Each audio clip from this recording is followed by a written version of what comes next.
On the fourth day of Christmas, 9fingers brings to you, well, day number 4 of 12 days of Christmas. For those of you who have not checked out my other days, right after this one, go ahead and check out the other movies I reviewed. I'm doing 12 Christmas movie reviews in 12 days. And, like I said, it's going to be all over the map, from horror movies to family friendly to cartoons to whatever. Well, this one takes the cake. This movie can be watched in 2 seasons. Not only could it be watched during Christmas time, but it could also be watched during Halloween time. And for those of you who don't know what movie I'm talking about, or if you can't read the title of this video, I'm reviewing the Tim Burton movie, The Nightmare Before Christmas. Yes, this movie, wow, that got very blurry for a second. But this could be watched 2 times a year. You could watch it during Halloween, and you could watch it during Christmas. Anyway, this movie was directed by Henry Selick. It, again, was written by Tim Burton, as well as Michael McDowell. It stars Danny Elfman. It also stars Chris Sarandon, hopefully I said that right, and Catherine O'Hara.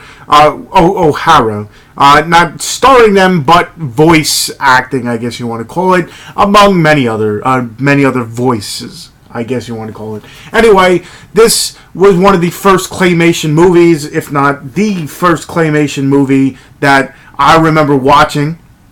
Pretty much what this is, stars, main character is this guy here, Jack Skellington. Pretty much he's the runner of Halloween. He, for all these scary people in this Halloween town, Jack Skellington runs it. But he's done it so many times that he's getting sick of it. He does the same thing year after year after year after year. And he's just like, I need something new. Well, one time his dog, Zero, who happens to be a ghost dog, ends up going into the middle of the woods, and he chases after him, and he finds himself in the middle of the woods, and in the middle of different trees with different symbols and signs on them, and he ends up going into the one with a Christmas tree, and he finds pretty much the North Pole, and he's like, what is this? He has no idea what it is.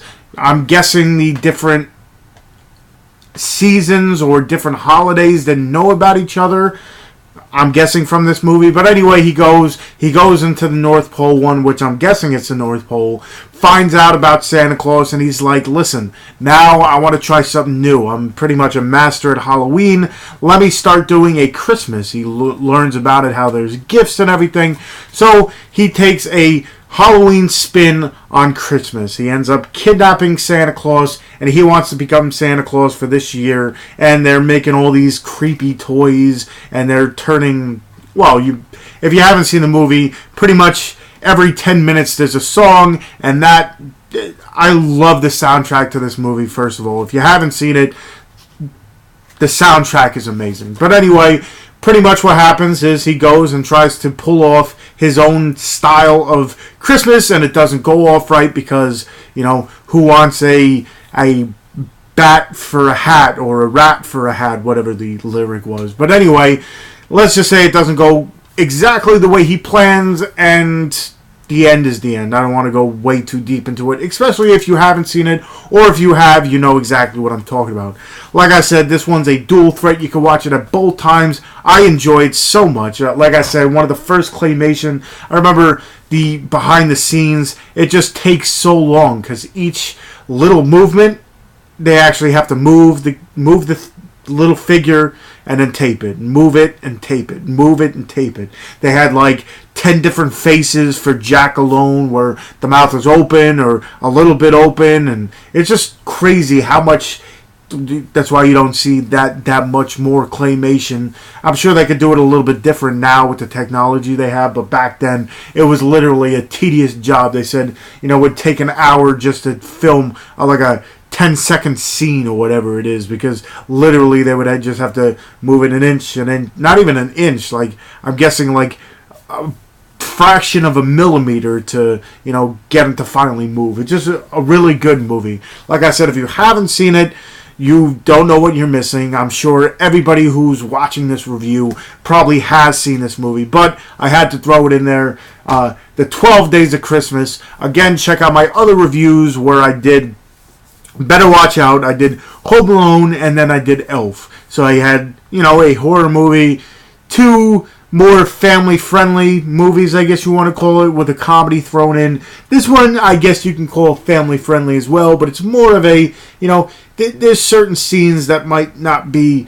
well, what is it? It's PG, so never mind. I was going to say might not be suitable for kids, but it's PG. They might get a little scared, but whatever. But Nightmare Before Christmas, definitely go ahead, check it out. I'll leave the link to where you can purchase it, as well as a trailer for those of you who might not have seen it.